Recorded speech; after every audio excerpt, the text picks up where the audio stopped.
All right, how's everybody doing today? Hotep, hey, this is Michael Imhotep, founder of the African History Network, host of the African History Network show. I'm a talk show host, researcher, lecturer, writer, and historian. Well, first of all, I want to say Happy New Year to everybody. We made it to 2022.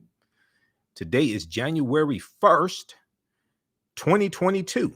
Okay, so hope everybody's doing well. A lot of you have heard about a 10-week online course that I teach on the weekends. Ancient Kemet, the Moors, and the Ma'afa, understanding the transatlantic slave trade, what they didn't teach you in school. So this class I teach on Sundays, 12 noon to 2 p.m. Eastern Standard Time. So I wanted to come on and do a brief overview of what we cover in the class. It's a fantastic course. People that take it really, really learn a lot. And you can register for this class and join us in our next session. Okay. We do the sessions live. All the sessions are archived and recorded. You can go back and watch it anytime. And I'm going to post the information here so you can register for the class as well. So we look at history chronologically, and we deal with thousands of years of history and what leads up to the transatlantic slave trade taking place. Okay, number one. And we cannot start our history in slavery. We cannot start our history in slavery. We have to deal with thousands of years of history and what leads up to the transatlantic slave trade taking place. So I do a PowerPoint presentation. We have book references, articles, video clips, everything. All right. And you can also listen to my radio show and watch my Facebook Live broadcast and YouTube. I'm on Monday through Friday, 11 p.m. to midnight Eastern Standard Time, and Sundays, 9 p.m. to 11 p.m. Eastern Standard Time.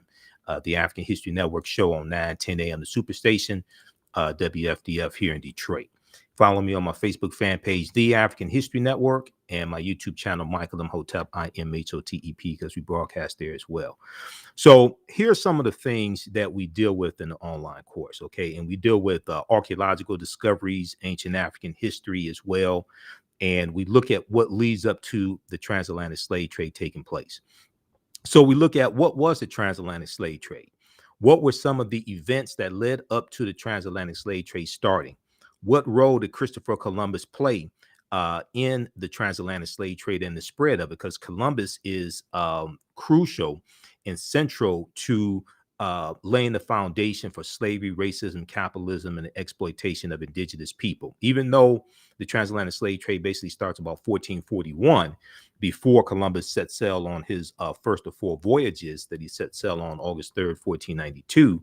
But the transatlantic slave trade really spreads with Columbus conquering various islands and territories on behalf of the Spanish crown. Okay.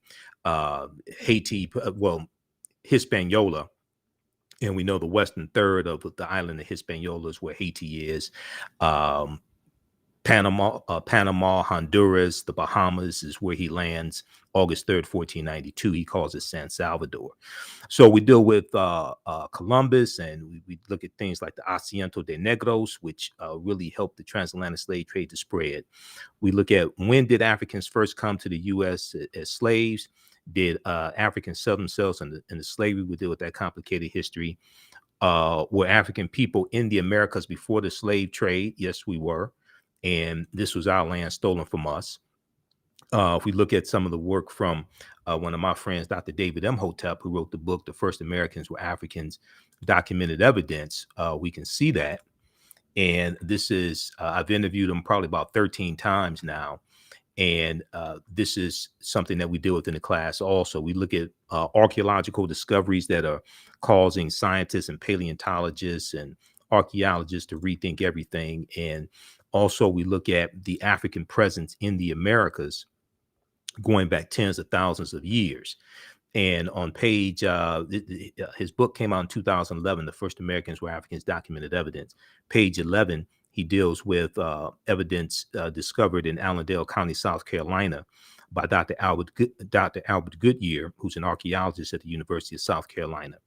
In 2004, this discovery was made. They found 13 different types of evidence thoroughly documenting an African presence in South Carolina, the territory that today we call South Carolina, dating back at least 51,700 years ago. They found artifacts, architecture, campsites, carvings, Egyptian writings, footprints in lava, genetic M174D haploid groups dealing with DNA and genetics, linguistics, paintings, skulls, skeleton structures, and tools. They found 13 different types of evidence, thoroughly documenting an African presence in this country dating back at least 51,700 years ago.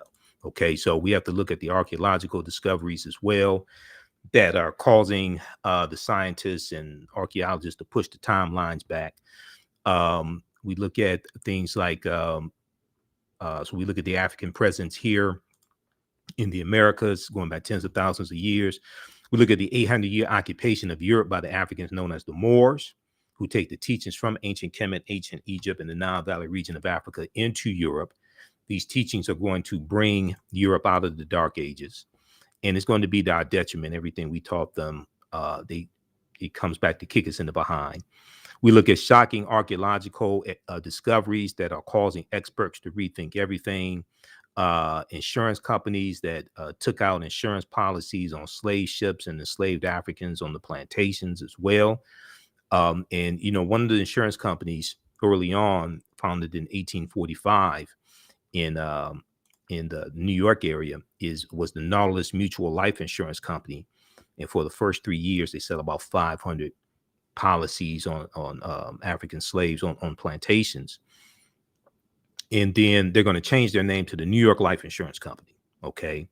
And they've been pretty forthright with this history also. There was a big article from the New York Times a few years ago, around 2016 or so, 2016, 2017, that dealt with this history in the New York Life Insurance Company, talking about selling insurance policies on African slaves early on in the first 3 years that they existed. But this was something that took place. So not only on selling insurance policies on slave ships and the Africans on those ships, but also on the plantations as well. We do a Freemasonry, America and the Founding Fathers. Okay, in Freemasonry has its origins in the teachings coming out of ancient Kemet, ancient Egypt. We look at the origins of the terms America and Africa as well. We look at the problem with slave movies. Why are we being bombarded with slave themed movies and slave themed TV shows, even though that's an important part of our history? But other parts of our history largely are not being made into movies, especially when African people ruled civilizations. This is largely not being made into movies. The closest thing we're coming to that is Black Panther and Wakanda, which is a powerful movie. And there's 11 different African cultures infused into the film Black Panther. But Wakanda, even though Wakanda is a real word, Wakanda is a fictitious African nation. We do it Asar, Aset, and Heru and the origins of the Immaculate Conception story, which is really, really deep. And this even ties into Christmas, okay, and the why Christmas is celebrated on December 25th in the winter solstice. All of this is connected. If we look at now, there are a number of different books that I reference in the class. You don't have to buy any of these books, okay?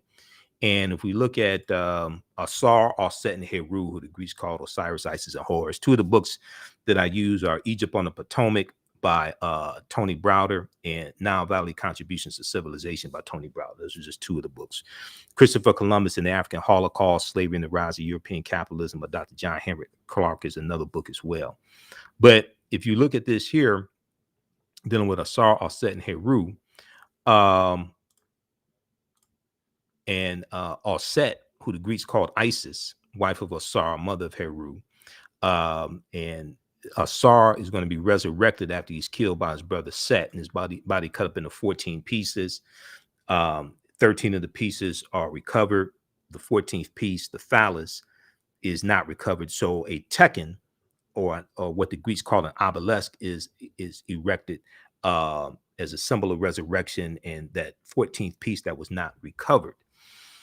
But Aset or Isis, Aset, I should say, means she of throne, and the neter or deity Aset is associated with love and fertility. But when you look in Europe, even before the Moors go in 711 AD, you see the worship of the Black Madonna and Child. And we look at some of the statues of the Black Madonna and Child, which comes from Osset and Heru. And the Black Madonna and Child was worshipped all throughout Europe. Okay. And then with the rise of European powers, we're going to see the decolorized version of that. And we see Michelangelo paint the Sistine Chapel. And he uses his aunt and uncle as the images of Adam and Eve, and he paints God as European and the angels as European, things like this. So with the rise of European powers coming out of the Dark Ages, going into the Renaissance age, coming out of the 1400s, going into the 1500s, we're going to see the rise and the dominance of the European phenotype, okay? And we're going to see the suppression of that African phenotype, and we'll see a lot of images that were traditionally African images. We see them become reinterpreted as European images. But very quickly here, if we look at page 95 of Nile Valley Contributions to Civilization by Tony Browder, and Browder talks about the story of Asar, Osset, and Heru is the first story in the recorded history of man of a holy royal family, the Trinity, Immaculate Conception, Virgin Birth, and Resurrection. Now, if we back up and go to at the top of page 95, Browder talks about in 1984 at the Nile Valley Conference in Atlanta, Georgia, Dr. Charles Kofer, professor of the Old Testament at the Interdenominational Theological Center in Atlanta, discussed the role of Egypt and Ethiopia in the Old Testament. He stated the following: in the King James and Revised Standard versions of the Bible, or the Helios Biblos, the Sun book, Helios in reference to sun of the Bible, the word Egypt, or Mitzrayim in Hebrew, along with cognates, occurs some 740 times in the Old Testament. The word translated Ethiopia, and we know Ethiopia is a Greek word, okay, referring to sunburnt. Ethiopia was called Abyssinia, but Ethiopia, we'll go with that. The word translated Ethiopia and or Cush in Hebrew, along with cognates and including 3 instances of duplication in the references, appears 58 times in the King James Version. Now, also, anybody who reads the Bible, the Helios Biblos, I would encourage you to get a study Bible as opposed to reading from a devotional Bible, because my King James devotional Bible is about 400 pages, but my King James International Study Bible is 2,000 pages. So with a study Bible, there's a lot more information. There's language references, translations. There's a lot more information so you can understand what is actually being talked about and written in the Helios Biblos, the Sun book, the Bible. So if you don't know the difference between a devotional Bible and a study Bible, you're probably reading from a devotional Bible. My study Bible also came with a CD-ROM as well, because I bought it like 10 years ago. Okay, now, in a lot of these stories in the Helios Biblos, the Sun book, a lot of these stories are a retelling of ancient stories from ancient Kemet, ancient Egypt, Sumer, Mesopotamia. These stories that take you right back to yourself, take you right back to ancient Africa. So the word translated Ethiopia and or Cush, along with cognates and including 3 instances of duplication in the references, appears 58 times in the King James Version. In this version, the translation Ethiopia is used 39 times, Cush untranslated with cognates 19 times, The numerous references to Egypt led one Old Testament scholar to remark, quote, no other land is mentioned so frequently as Egypt in the Old Testament, end quote. To understand Israel, one must look well into Egypt, or Kemet. Kemet meaning the land of the blacks, one of the original names of Egypt. Now, the story, Browder goes on to say, the story of Asar, Aset, and Heru is the first story in the recorded history of man of a holy royal family, the Trinity, Immaculate Conception, Virgin Birth, and Resurrection. Evidence of this Trinity is known to have existed in ancient Nubia, or Ta-Nehesi, or Ta-Seti, as late as 3,300 BCE, or BC. BCE meaning before the Common Era, or BC, as late as 3,300 BCE. Carved on the walls of the Temple of Luxor, circa 1,380 BCE, before the Common Era, or BC, are scenes that depict the following. Now, this may go outside the circumference of some people's awareness. Just because you never heard it before, disagree with it, or don't like it, does not mean it's not true. It just means you have to do some research to understand what I'm talking about.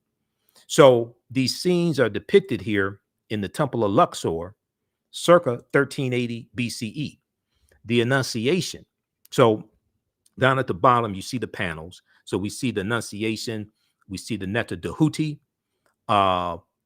announcing to the Virgin Aset the coming birth of their son Heru, the Annunciation. Okay, now in the story in the Bible is Gabriel, the messenger angel that delivers the message to Mary the Virgin. And when you look at the constellation of Virgo, Virgo in Latin means virgin. In ancient times, that constellation was a constellation of Aset, the Virgin. 2, the Immaculate Conception. We see the Neter or deity Neph, who represents the quote-unquote Holy Ghost, and the Neter Het Heru, who the Greeks called Hathor, are seen symbolically impregnating Aset by holding Ankhs, which is the symbol of life, or the symbol of eternal life, or the African symbol of life, the Ankh, holding Ankhs to the nostrils of the Virgin Mother to be Aset. This is the Immaculate Conception. Then 3 at the top, the Virgin Birth. Aset is shown sitting on the birthing stool, and the newborn child is attended by midwives. 4, the Adoration. The newborn Heru is portrayed receiving gifts from the 3 kings, or the Magi. In the Bible, it doesn't say how many, but the 3 kings is also in reference to the 3 stars in Orion's belt, Orion the hunter. And we know that the star Sirius is in the constellation of Canis Major, the big dog. So Sirius is also known as the dog star. All this is connected. If you saw the presentation I did dealing with the winter solstice and why Christmas is celebrated on December 25th, and the winter solstice December 20th, December 21st, December 20th or December 21st. Saw the presentation I did December 21st, 2021, dealing with the winter solstice. We connected all this stuff together. All this is connected. The Aset is shown sitting on the birthing stool. The newborn Heru is portrayed receiving gifts from the 3 kings, or Magi, while being adored by a host of gods and men. So then we look at the story here of the secrets of Isis. Saturday mornings, I used to get up and get a bowl of cereal and some Cheerios or something like that, shredded wheat or what have you, because my mom wouldn't let me eat like the real sugary cereal, the Fruit Loops and Lucky Charms, things like this. And I would watch the Shazam and Isis Hour on CBS, 11 a.m. Eastern Standard Time, Saturday morning. Okay, the Shazam and Isis Hour. And they had this TV show called The Secrets of Isis. And they showed this white woman whose name was Isis. She was a superhero. She was a teacher by day, and then she just had superhuman power. She can fly in the sky, and she gets her powers from ancient Egypt. and they called her Isis, but they ain't say that this Isis was a copy of an African woman, African queen, or Set, who the Greeks called Isis. We had no idea. They just co-opted this, reinterpreted it through the European cultural filtration system, and fed it back to us. And then we're sitting here looking at this white woman do all these amazing things, and we're like, wow. Okay. On Hulu a few years ago, I was watching some episodes of The Secret of Isis. In the beginning, they talk about Het Heru, or they call it Hathor. They start mentioning some of the names of the Neteru and all this from ancient Kemet. They just hijacked our stuff and don't say, oh, these were African people, and this is from African culture, anything like this. They just give it back to us, and we think they're amazing. So let me get back to this here. Okay, so these are some of the things we deal with. Now also we look at, and I want to go back to this here. We look at shocking archaeological discoveries that are causing experts to rethink everything. One of the discoveries we look at is from 2017, June 7th, June 2017, that deals with there's one coming from 2017 that deals with the mastodon skeletons found in California that date back about 130,000 years ago. But there's another one that deals with this one right here, that deals with the discovery in Morocco. And this is blowing people's minds. Now here's what's interesting. A lot of these archaeological discoveries I read about, and there was one that just came out of Egypt also, that I'm going to talk about on the African History Network show. There's one that just came out of Egypt, December 28th, 2021. Okay. Ancient Pharaoh, or Nesubiti, because Nesubiti would be the term that we used. Ancient Pharaoh reveals secrets after his mummy is digitally unwrapped. Okay. There are discoveries coming out every other week. And what's really interesting when these discoveries come out is the information is not hidden, because all the news outlets pick up these stories. Now you may only see 20 seconds or 30 seconds of it on MSNBC or CNN, but they have all the when you go Google these topics, all these articles, they have articles. All the news outlets have it. I'm looking at Yahoo News, NBC, Washington Post, New York Times, National Geographic. They all have articles on this. But if we look at this one here quickly, and this stuff coming out of Egypt every other week, definitely. Ancient Pharaoh reveals secrets after his mummy is digitally unwrapped. The technique enabled me to visualize the amulets in between the layers and to visualize the face, one researcher said. Okay. Now this is from December 28th, 2021. And it talks about Egyptian scientists have unwrapped a 3,500-year-old royal mummy without peeling away a single layer of embalming linen. Instead, they used advanced X-ray technology and computerized tomography scanning to catch a glimpse of Nesubiti Amenhotep I, or Pharaoh Amenhotep I, mummified body and the secrets it has harbored for millennia. Now, Zahi Hawass, who's a prominent Egyptologist and one of the scientists involved in the research, said, quote, for the first time, we can know information about the mummy without disturbing the mummy. For the first time, we can know information about the mummy without disturbing the mummy. Okay, so this is just one of the recent archaeological discoveries. But there was one from when I was looking for this is from 2017, June 7, 2017. We're older than we think. This is NBC News also. National Geographic, Washington Post, New York Times, they all have stories on this. All you have to do is just Google the topic. New find pushes human origin back 100,000 years. New find pushes human origin back 100,000 years. Did paleontologists just find the greatest granddaddy of them all? So when you go through, and I read a number of different articles from different sources on this discovery. This was a discovery in Morocco, okay? North Africa. This is a discovery in Morocco.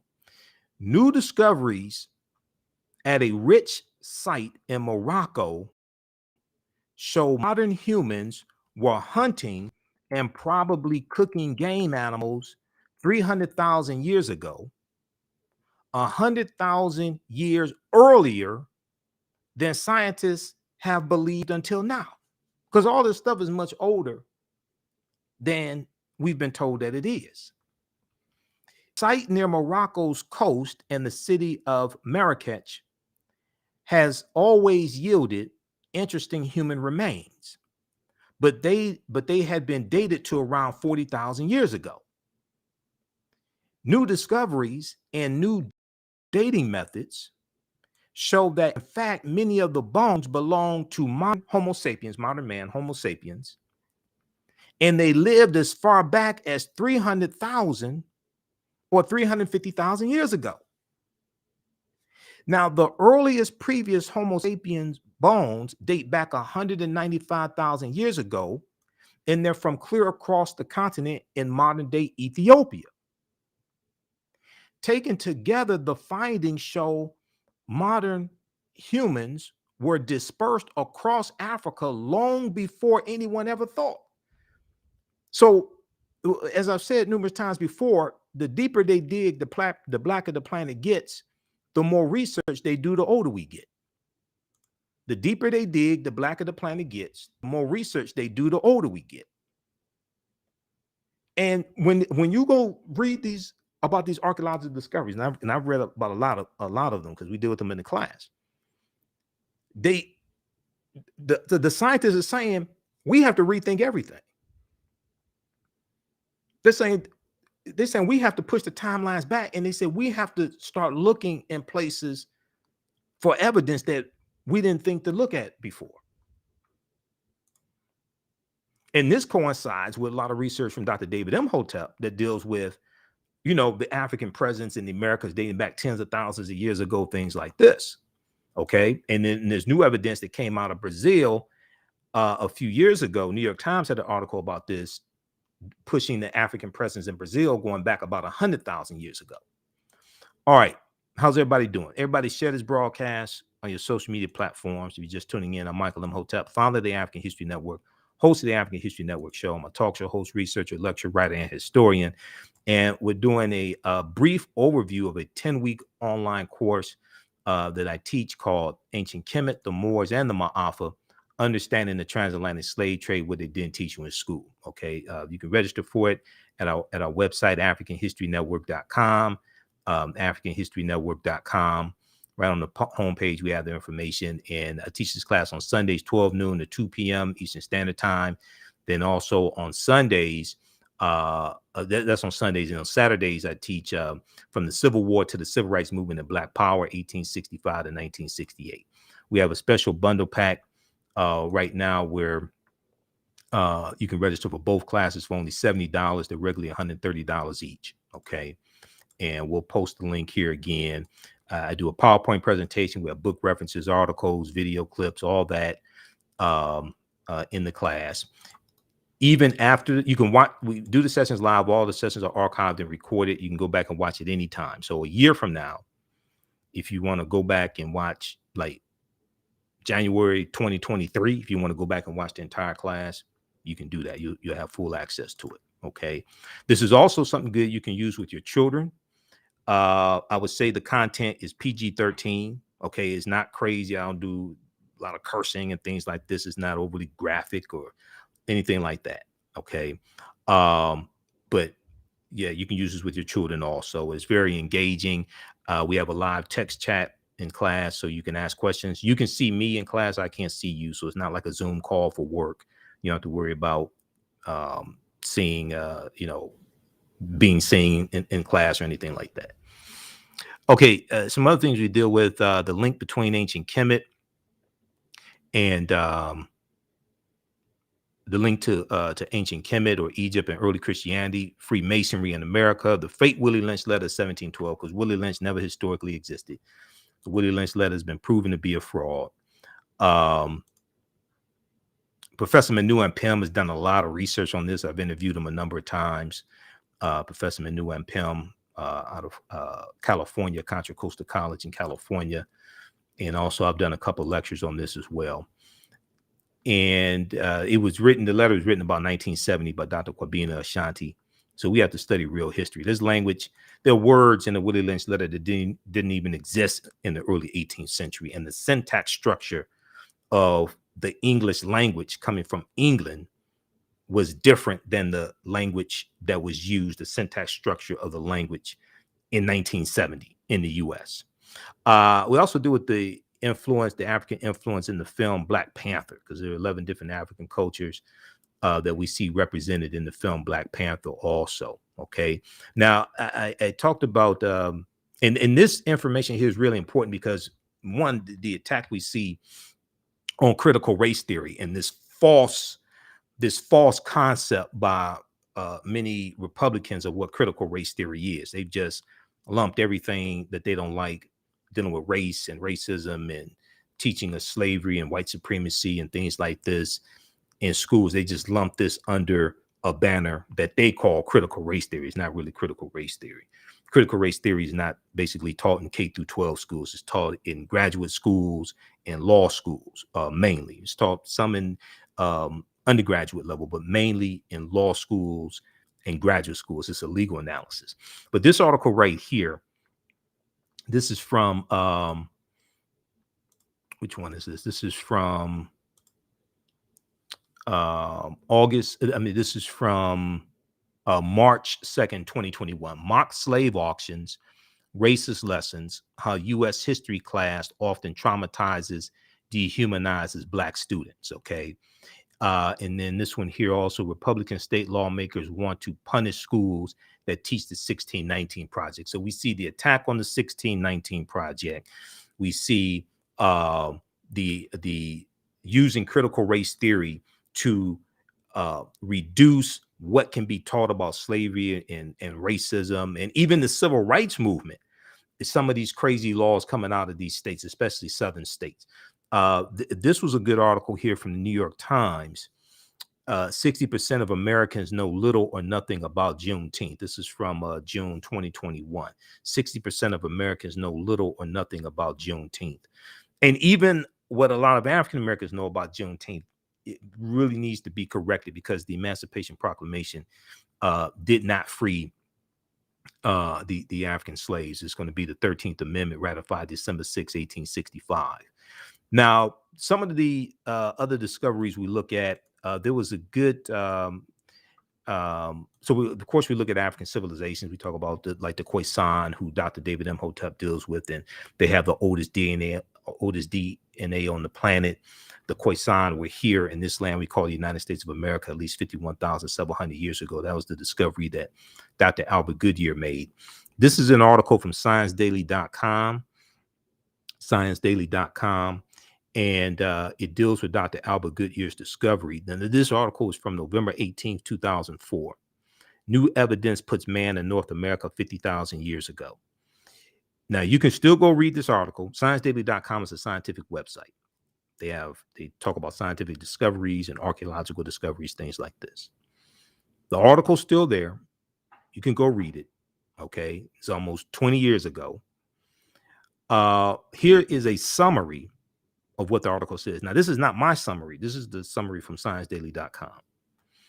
Radiocarbon tests of carbonized plant remains, while artifacts were unearthed last May along the Savannah River in Allendale County, South Carolina, by University of South Carolina archaeologist Dr. Albert Goodyear, indicate that the sediments containing these artifacts are at least 50,000 years old, meaning that humans inhabited North America long before the last ice age.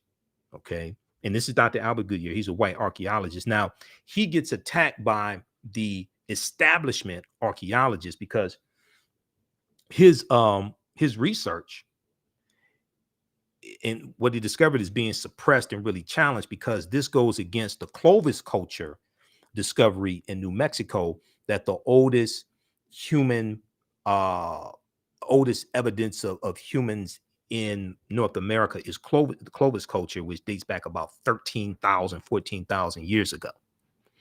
Okay, this discovery here in 2004 blows Clovis culture out of the water, but also the discovery in California that shows that where they discovered mastodon skeletons that date back 130,000 years ago. And they said that the skeletons, the way they're broken, had to be broken by humans, which puts humans in California 130,000 years ago. Well, the only people on Earth 130,000 years ago were African people. So, and if you look at this article here, the Atlantic has stories on this, nature.com. Let's look at the one from nature.com, NBC News. All the outlets have stories on this. Okay. And okay, the one from Nature is hard to read. You can try to read that on your own. National Geographic here. Hopefully I'm logged into my National Geographic account. I have subscriptions to a bunch of different news sources. I can't keep up with all of them. They just keep charging me. Let's look at this. Let's look at this one right here. This is one of the discoveries you deal with in the class. Humans in California 130,000 years ago. Get the facts. A new study has dropped a bombshell on archaeology, claiming signs of human activity in the Americas far earlier than thought. Now, this is from April 26, 2017. How many people heard about this discovery? This is from April 2017. This article from National Geographic. NBC News has an article on it. Washington Post. All the outlets have stories on this. Okay. Now, you may not see it on TV that much. Okay. On cable news, but CNN has articles on this. NBC News, all of them. In an announcement sure to spark a firestorm of controversy, researchers say they found signs of ancient humans in California between 120,000 and 140,000 years ago, more than 100,000 years before humans were thought to exist anywhere in the Americas. Okay, now this is not me saying this. This is what the scientists are saying, and the archaeologists and the paleontologists. If the researchers are right, the so-called Cerruti Mastodon site could force a rewrite of the story of humankind. Now, just back up for a minute. Many of our African-centered scholars, like Runoko Rashidi, who passed away August 2nd, 2021, and Runoko was a friend of mine. I interviewed him a number of times. Runoko Rashidi, Dr. Charles Finch, Dr. David Imhotep, and others, many of them have been saying that Homo sapiens are not 70,000 or 100,000 years old, but like 300,000 years old. Modern man is not 70,000 to 100,000 years old. Modern man is like 300,000 years old. They've been saying this for years. Okay. I realize now the leader of the study, Tom Demir, is a paleontologist at the San Diego Natural History Museum. Tom Demir said, I realize that 100,000 years is a really old date and makes our site the oldest archaeological site in the Americas. Now, when this discovery came out, I emailed Dr. Dave Hotep the article from NBC News, because NBC News has an article on this as well. And I said, Doc, this is what we've been talking about. And they're coming out with the discoveries. Okay. Incidentally, Los Angeles, like half the people who discovered Los Angeles were Afro Latino. okay, from Mexico. Okay, the city of Los Angeles, half the people that discussed were Afro-Latino, okay, for people that didn't know. Because we know California used to be part of Mexico. California becomes a state in the Union after California becomes part of the United States because of the Treaty of Guadalupe Hidalgo of 1848, which is the treaty that ends the Mexican-American War of 1846 to 1848. I teach about this in my other class, from the Civil War to the Civil Rights Movement and Black Power, 1865 to 1968, because we deal with what leads up to the Civil War taking place, and then we deal with 1865 to 1968. And one of the things that leads to the Civil War is precipitated by the Mexican-American War of 1846 to 1848. And because of the Treaty of Guadalupe Hidalgo, the U.S. gets the territory that makes up California, Arizona, New Mexico, Colorado, Utah, and Nevada. And Nevada, they get that for about $15 million. For Mexico, Mexico loses about a third of their territory. Okay, and then we know Texas wins its independence from Mexico. Texas wins its independence from Mexico in 1836, and Texas becomes a state in the Union in 1845. Okay, the year before the Mexican-American War starts. All right, now let's go back to this here.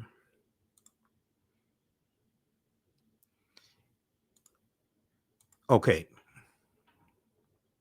So, I want to go back to the one from National Geographic.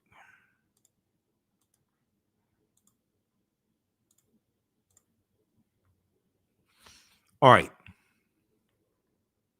So, Tom DeMere goes on to say, to be clear, the team has not found human bones at the site, which is true. But as Tom DeMere and their colleagues tell it, their evidence, a mastodon skeleton, bone flakes, and several large stones show that the area was a bone quarry where an unknown hominin allegedly smashed fresh mastodon bones with stone hammers, perhaps to extract bone marrow, or to mine the skeleton for raw materials. However, many of the world's leading experts in American archaeology already have expressed some form of skepticism to the paper's claims. Some have rejected it outright. John McNabb of the University of Southampton, archaeologist at the University of Southampton, says the earliest occupation of the Americas is a highly contentious subject. And the research from and the discovery from Dr. Albert Goodyear undermines that whole Clovis culture notion that the earliest humans were in North America 13,000, 14,000 years ago. Quote, the date of the find at 130,000 years ago is a really big ask for archaeologists who are used to talking about 12, 13, 14,000 years ago. That's the Clovis culture. It's a big time difference. Okay. And one of the things they talk about here in this discovery is that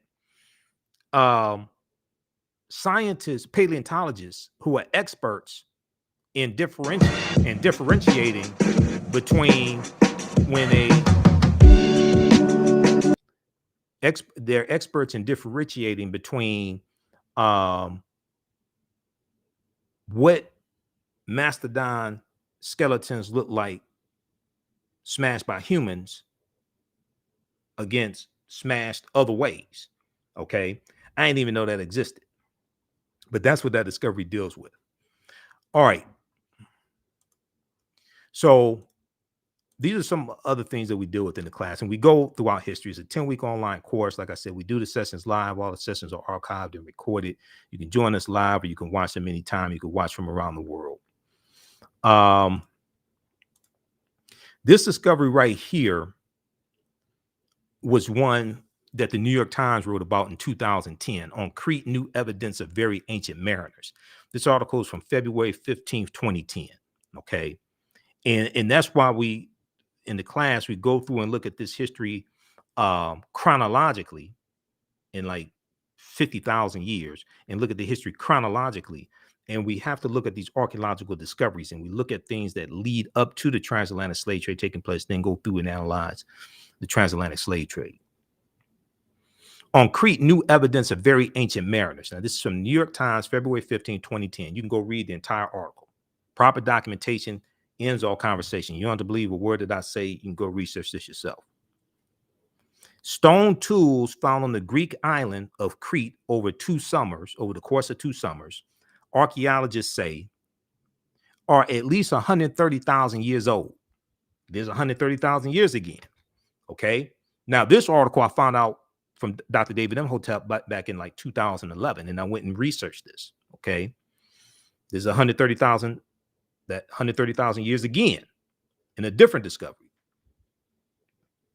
This discovery here is considered strong evidence for the earliest known seafaring in the Mediterranean and calls for rethinking the maritime capabilities of pre-human cultures. These discoveries are causing the scientists to rethink everything. Now, Crete has been an island for more than 5 million years, meaning that the tool makers must have arrived by boat. So this seems to push the history of Mediterranean voyaging back more than 100,000 years, specialists in Stone Age archaeology say.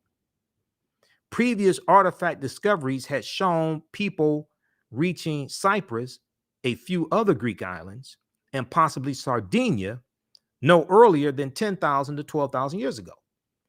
So they're saying they have to rethink all this stuff. They keep having to push the timelines back.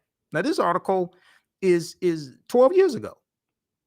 The deeper they dig, the blacker the planet gets, the more research they do, the older we get. Here's a screenshot of the actual article from the New York Times. It's not in the fiction section, it's in the science section. You go read the entire article.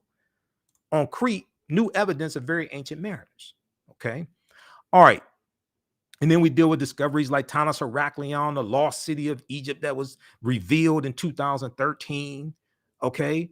And they found 150 feet beneath the surface of Egypt's Bay of Abu Qir, they found 64 ships, 16-foot tall statues, 700 anchors, countless gold coins, and smaller artifacts. Tanis Heraklion was built around 8th century BC, and it was just swallowed into the sea.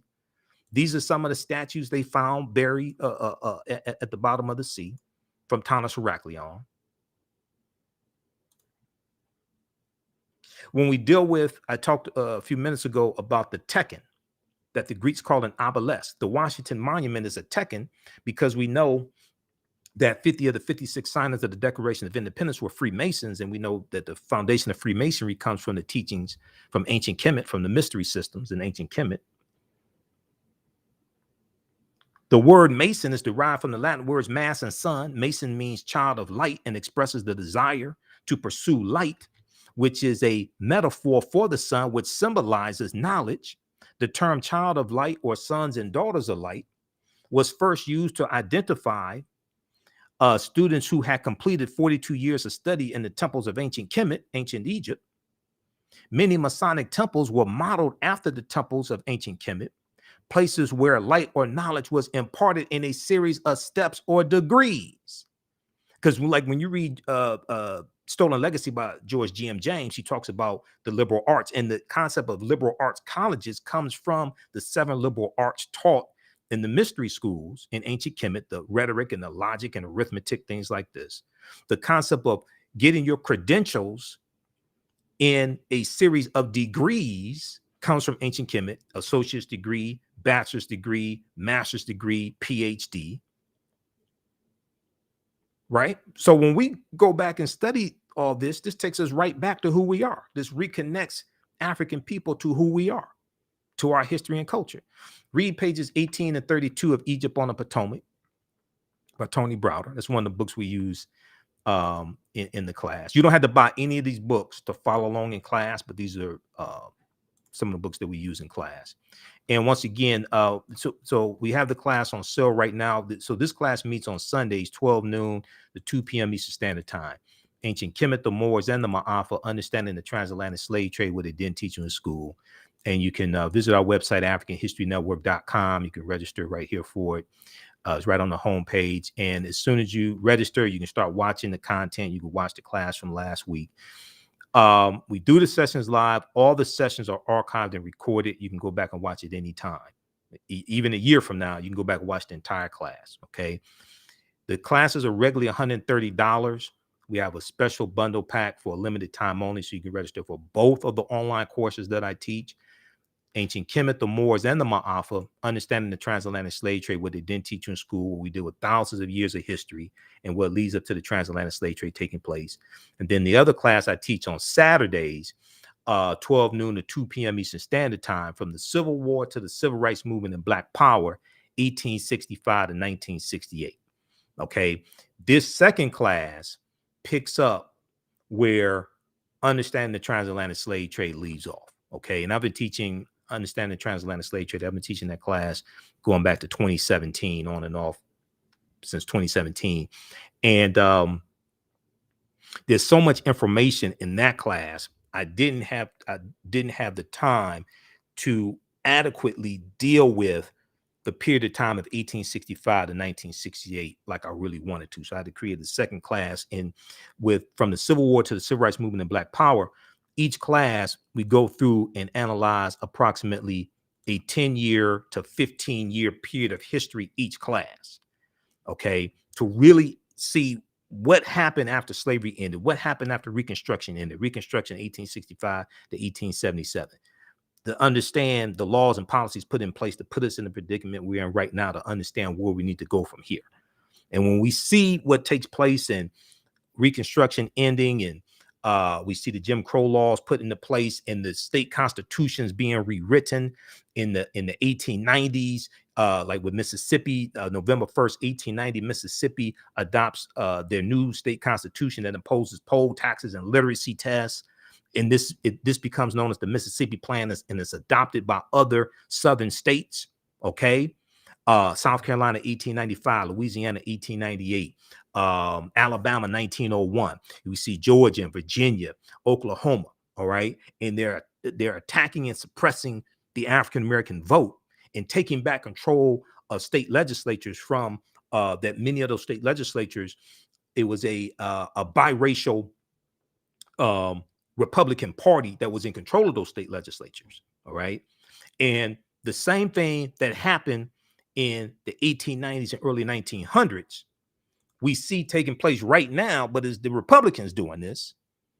Okay. Because this is after the party realignment took place that started in 1928 with the Lily White movement of 1928, where Republicans started pushing African Americans out of the Republican Party, when Republicans appealed to segregationist Democrats in 5 former Confederate states in the 1928 presidential election, because Republicans wanted to get Herbert Hoover elected as president. And they started ignoring the needs and concerns of African Americans and ignoring the rise of the Ku Klux Klan, which dates back to 1915 in the movie The Birth of a Nation. When the movie The Birth of a Nation came out, this rejuvenated the Ku Klux Klan. And it was the Reverend William Joseph Simmons who created the second incarnation of the Ku Klux Klan in about October 1915. The Reverend William Joseph Simmons, a white minister, who rejuvenates the Klan after seeing the movie The Birth of a Nation, okay, which shows the Ku Klux Klan as the heroes of the movie and saving the nation from some rebellion, former Union Negro soldiers, because the movie takes place during slavery, Reconstruction, and slavery, Civil War, and Reconstruction. All right. And all of the negative stereotypes of African Americans at that time we saw in the movie The Birth of a Nation. All right. So I deal with all that in the second class, but there's so much information, the way that I really wanted to deal with it, I had to do it in the second class. So we have a special bundle pack right now where you can register for a very limited time only. You can register for both classes. All right. And that's at our website, AfricanHistoryNetwork.com. We just posted a link here also. All right. Now, so check out pages 18 and 32 of Egypt on the Potomac by Tony Browder. Now, 15 of the 56 signers of the Declaration of Independence were Freemasons, and 13 of the 39 signers of the U.S. Constitution were Freemasons as well. We deal with things like the Black Death, the bubonic plague, which Europe loses between, it hits in spurts from 1347 to 1400. Europe loses between 1/4 to 1/3 of the population. Okay. During that period of time, 1347 to 1400, somewhere between 25 million to 75 million during that period of time. Okay.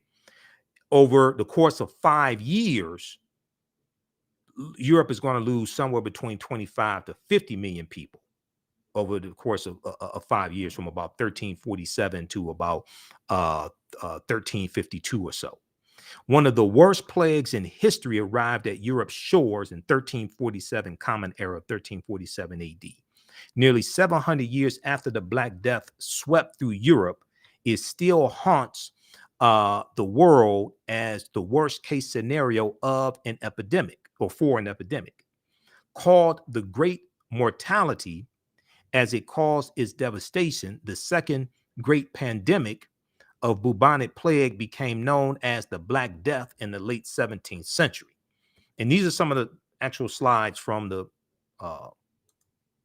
online course that I teach. Now, modern genetic analysis suggests that the bubonic plague was caused by the bacterium Yersinia pestis, or Y. pestis. Chief among its symptoms are painfully swollen lymph glands that form pus-filled boils called bobos. Sufferers also face fever, chills, headaches, shortness of breath, hemorrhaging, blood sputum, vomiting, and delirium. And if it goes untreated, a survival rate of 50%. Okay, history.com, official website of the History Channel, has some really good information on the bubonic plague, the Black Death. And it could go through and wipe out an entire village in 7 days, and you would literally cough up your lungs. Okay. We talk about people like Mansa Musa, who was the richest man in the world and became emperor of the Mali Empire in 1312 AD. There was a good article that showed a parallel between T'Challa of Black Panther, who was the richest man in the Marvel comic universe, okay, King of Wakanda, Black Panther, and Mansa Musa. Now, Mansa Musa becomes emperor of the Mali Empire in 1312 AD. And this was a period of time when West Africa is flourishing, but at the same time, European nations were struggling due to raging civil wars and a lack of resources. But West Africa is flourishing. All right. So this is just a brief synopsis of some of the information that we deal with in the online course. And of course, we talk about the Africans known as the Moors, because dealing with the transatlantic slave trade, like I said in the beginning, you can't start in the mid 15th century. You have to deal with hundreds of years of history leading up to it. And you have to deal with the 800-year occupation of Europe by the Africans known as the Moors. And the Moors go in 711 AD into the Iberian Peninsula, today known as Spain and Portugal, because it wasn't called Spain and Portugal back then. We know that Jebel Tariq, okay, they cross the straits and they disembark at a huge mountain that they call Jebel Tariq, or Tariq's mountain. Today is called Gibraltar, or the Rock of Gibraltar. That's named after General Tariq ibn Ziyad. Okay. And okay, so this is a good article that Renoko Rashidi wrote for AtlantaBlackStar.com. Moors, Saints, Knights, and Kings, the African Presence in Medieval and Renaissance Europe. And I use his book Black Star: The African Presence in Early Europe as one of the sources in the class as well. Now, we talked about Cristoforo Colombo. Columbus never came to the land we call the United States of America. The closest Columbus came here was Cuba, which is 90 miles away. And recently in the news, we've heard about Cuba, Haiti, of course, an assassination of President Jovenel Moïse. And then also Puerto Rico. These were all islands that Columbus conquered on behalf of the Spanish crown, okay, on his 4 voyages. So he set sail on his first of 4 voyages, August 3rd, 1492, on the Nina de Pinta and the Santa Maria. He goes into the Bahamas, which he calls San Salvador. He goes into Cuba and Hispaniola. We know the western portion of the island of Hispaniola is where Haiti is, or what the French call Saint Dominique. His second voyage, September 1493, he goes into the West Indies and Puerto Rico, Boricuan, and also Jamaica in 1494. 1498 goes into Trinidad and Venezuelan mainland in South America, May 1498. He dies in 1506. His last voyage, May 1504, he goes into Panama and Honduras. Okay. He never comes to the land that we call the United States of America. And one of the books we use in the class is Christopher Columbus and the African Holocaust, Slavery and the Rise of European Capitalism, by Dr. John Henry Clark. I've got the book here. The book is somewhere here.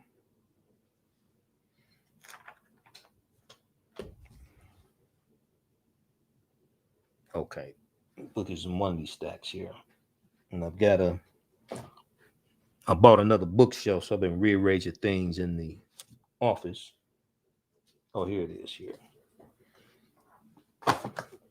Now this is now your copy may have a different cover, but this is an old copy of it, because I got this in 1994. Okay. Christopher Columbus and the African Holocaust, Slavery and the Rise of European Capitalism, by Dr. John Henry Clark. But Columbus and the Spanish, even though the Portuguese are the first ones involved in the transatlantic slave trade, and the Portuguese dominate for the first 200 years, but Columbus and the Spanish are crucial to the transatlantic slave trade really exploding in Columbus's 4 voyages. All right. So hopefully you like this type of information. Hopefully you learned something. Share this broadcast on social media platforms. Follow us on our Facebook fan page, The African History Network, The African History Network, and our YouTube channel, Michael Imhotep, IMHOTEP. You can register for this 10-week online course. We have a bundle pack right now where you can register for both classes at a huge discount, only $70. Regularly $130 each for a limited time only. Visit our website, AfricanHistoryNetwork.com. AfricanHistoryNetwork.com, and right on the home page, just click right here, register here. As soon as you enroll, you can start watching the content. You can join us in our next class. So this class meets on Sundays, 12 noon to 2 p.m. Eastern Standard Time. We do the sessions live. All the sessions are archived and recorded. You can go back and watch it anytime as well. Okay. Also, if you like this type of information, you can support us through Cash App, $ the AHN Show through Cash App, or through PayPal, paypal.me/the AHN Show, because I do the radio show 6 days a week. This helps us keep doing the research, stay on the air, keep broadcasting, pay some of the bills, etc.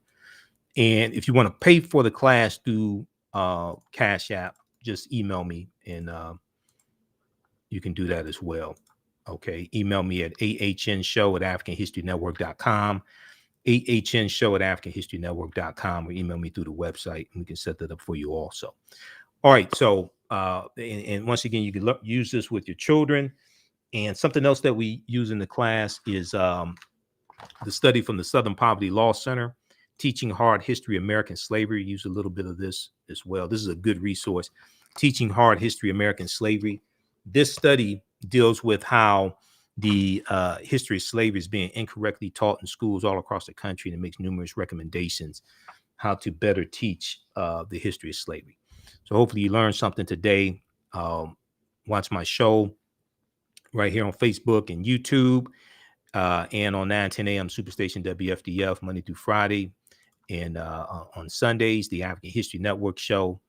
And we have the information right on the homepage of our website dealing with that. All of my DVD lectures and digital downloads are at our website as well, AfricanHistoryNetwork.com. And the show's on 10 different audio podcast platforms: iHeartRadio, Castbox, FM Player, TuneIn. So wherever you get your audio podcast from, just search for the African History Network show, and you can listen to the audio podcast of the shows that I do live. All right, we have to get out of here. Remember, the African History Network, we focus on educating, empowering, and inspiring people of African descent throughout the diaspora and around the world, because right now it's correct wrong behavior. It's not over till we win Wakanda forever. And also is the day is Dr. John Henry Clark's birthday as well. And we know December 31st was Dr. Yosef Ben Yakinen's birthday also. Okay. So two of our great grandmaster scholar warriors. Right now it's correct wrong behavior. Is not over till we win Wakanda forever. And we'll talk to you next time. Peace.